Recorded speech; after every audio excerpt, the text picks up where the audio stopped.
আমরা সবাই এক ভারত মাতার সন্তান। এই ভাবনা থেকে পবিত্র ঈদের দিনে অসহায় মানুষের মধ্যে খাদ্য বিতরণ। কোনো ধর্ম নয়, কোনো জাতি নয়, আমাদের সকলের সবচেয়ে বড় পরিচয় আমরা মানুষ এবং আমরা সবাই ভারতীয়। সবাই আমরা এক ভারত মাতার সন্তান।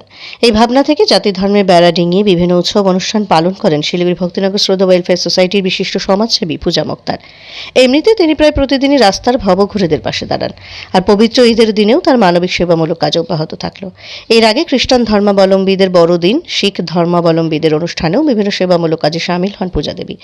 সোমবার পবিত্র ঈদের দিনে বিভিন্ন অসহায় অভুক্ত মানুষের মধ্যে রান্না করা খাদ্য সামগ্রী বিতরণ করেন পূজা মুক্তার। এই প্রসঙ্গে পূজা মুক্তার বলেন, স্বামী বিবেকানন্দ বলেছিলেন, খালি পেটে ধর্ম হয় না, পেটে খিদে যার আছে সে বোঝে খিদের জ্বালা কি।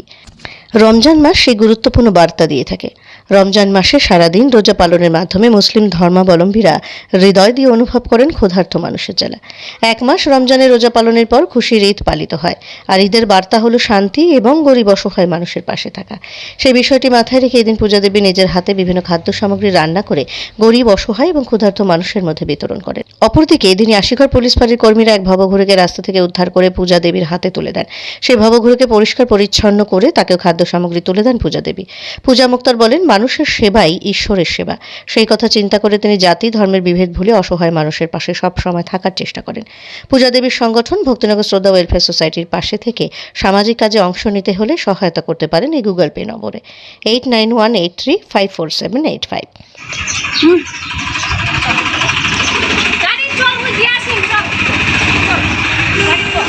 আপনারা দেখতেই পাচ্ছেন একজন ভবঘুরে, তাকে এই যে ভবেশ মোড়, এটা ভবেশ মোড় কি নরেশ মোড়? নরেশ মোড়। এই নরেশ মোড়ে আমার এক সদস্য পেয়েছে, তো খুব অশান্তি করছে। তো উনি থানার থেকেই ছিল, থানার থেকে আবার চলে আসছে, তো আবার যাচ্ছে, দেখতেই পাচ্ছি।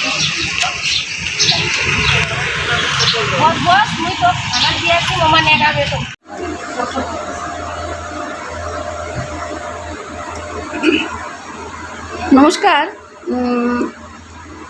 আজকে ঈদ, খুব ভালো দিন, শুভ দিন। তো আজকে আমাদের ঈদের উপলক্ষে আমরা যে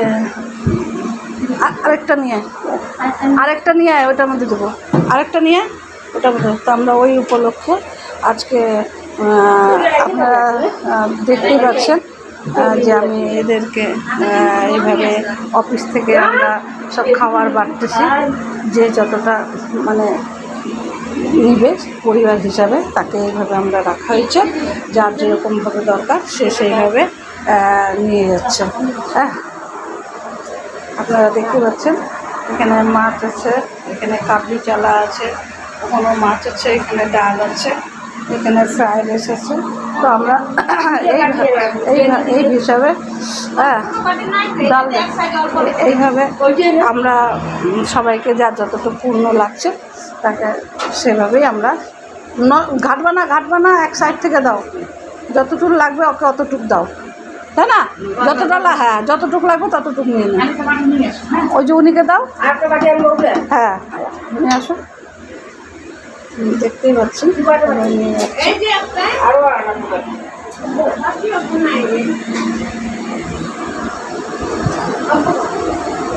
হাত লাগাবা না, প্লেট দাও, প্লেটে তুলে দাও। হ্যাঁ, যতটা লাগবে উনি, আপনি একজন তো না? হ্যাঁ, একজনের জন্য যতটা লাগবে দিয়ে দাও। ছোটো বাটিটার মধ্যে ডাল দিয়ে দাও। হ্যাঁ, ডাল দিয়ে দাও। বাস। আরও বাটি, আর বাটি ওখান থেকে মাছ সাইড, এক সাইড থেকে মাছ এক টুকরো উঠায় দাও। মাছ আছে, মাছ, হ্যাঁ দিয়ে দাও। ওটা মাছ ঢুকাবো না, অন্য হাতা ঢুকাতে লাগবে, ওই হাতা ঢুকাও। নমস্কার, আমি ভক্তিনগর শ্রদ্ধা ওয়েলফেয়ার সোসাইটির কর্ণধার পূজা বলছি। ঈদ সবার জন্যই আছে, আর ঈদটা আমরা সবাই মিলে ঝুলেই সবাই মতন করি, কারণ আমরা সব ভাই বোন সব আমরা সব একই জায়গায় মিলে থাকি। তার জন্য আমাদেরও মধ্যে সবাইকে ঈদ মুবারক। আপনারা ভালো থাকুন, সুস্থ থাকুন। ঈদের মধ্যে কিছু খাবার টাবার সবাইকে দিলে পরে ভালোই হয়। কারণ এই যে বার্তাটা আছে আপনাদের ইসলাম ধর্মের মধ্যেও আছে যে গরিব দুঃখীকে যদি দেয়া যায় তো এটা আরোই ভালো। কারণ অনেকের ঘরে এই ঈদের মধ্যে অনেক কিছু থাকে না, এরকম পরিস্থিতি থাকে। তো ওর মধ্যে যদি দুস্থ পরিবারের মধ্যে যদি কিছু বাটা যায়, তো ইসলাম ধর্মের মধ্যেও আছে, আমাদের হিন্দু ধর্মের মধ্যেও আছে। অ্যাকচুয়ালি কি আছে, আজকে ঈদ উপলক্ষে এক দাদা আছে, উনি আমাকে বলতে না করেছে, হ্যাঁ, তা আমি উনি নামটা নিতে পারছি না।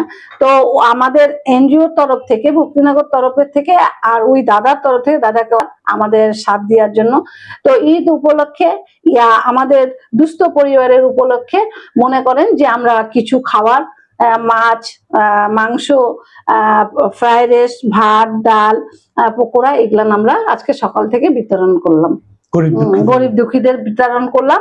আর আমাদের যত আছে মানে সবাই মিলে, আমরা সবাইকে মিলে আমরা এটা রাস্তাঘাটেও আমরা দিয়ে আসলাম। তারপরে আমাদের মেন অফিস থেকেও আমরা এতক্ষণ পর্যন্ত আমরা বাঁটলাম।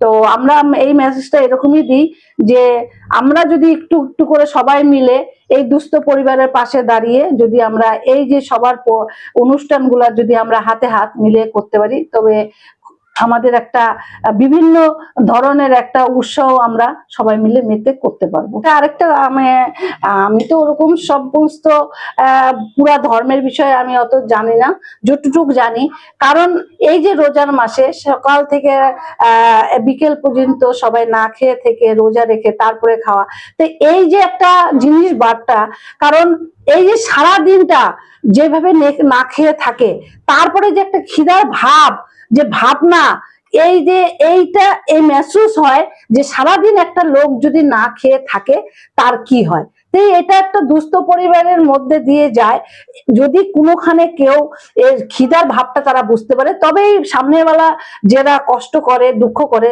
আমাদের ওইখান থেকে একটু বাঁচায় যদি তাদেরকে দিতে পারি, তারা খিদাটার যেরকম তিস্তা থাকে, খিদার একটা ভাবনা থাকে যে আমি জল তিস্তা লাগছে যেরকম, সেরকমই একটা ভাবনা। তো আমরা যদি ওইখান থেকে কিছু কিছু বাঁচাই তাদের দুস্থ পরিবারদের দিতে পারি, তো তাদের পেটটা ভরবে। কারণ মানুষ না, পশু পাখি যাওয়া মানে সবকিছু দিয়ে আমি এটা বলছি, কারণ খিদার জ্বালাটা প্রচন্ড জ্বালা। সারাদিন যখন তারা না খেয়ে থাকে, সন্ধ্যাবেলা যখন আজান দেওয়ার পরে তারা যে জিনিসটা জল খেয়ে মানে রোজাটা ভাঙে, তখন যে খাওয়ার একটা জলের পান ভেতরে যায়, আবার খাওয়াটা খায়, তখন কতটা মেহসুস। ওরকমই কেউ না খেয়ে থাকলে পরে কেউ যদি তাকে খেতে দেয়, তখন তাকে মনে করে যে মানুষ ভগবান, এরকমই মনে হয়। তা আমরা এই কারণের জন্যই আজকে আমরা এই জিনিসটা আয়োজন করেছি, যে দুস্থ পরিবারের জন্য, যে যে না খায়া থাকে তাকে একমুঠ খেতে দাও, সবাই, সবার কাছে এটা আবেদন আমার।